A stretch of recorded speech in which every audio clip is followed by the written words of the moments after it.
They walked alongside us. And then after that, we went to see some waterfalls. It's just insane. We're driving cars on a Mars tonight. We're blasting off to the stars tonight. We wanna go, go. We wanna go, go.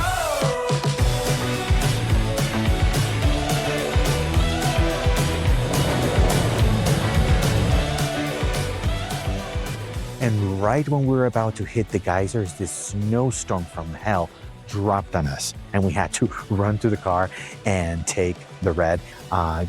And still, it was fantastic. It was otherworldly. And to be quite honest, we're gonna go back because we need some of those shades and those colors that you get, with bright sunlight.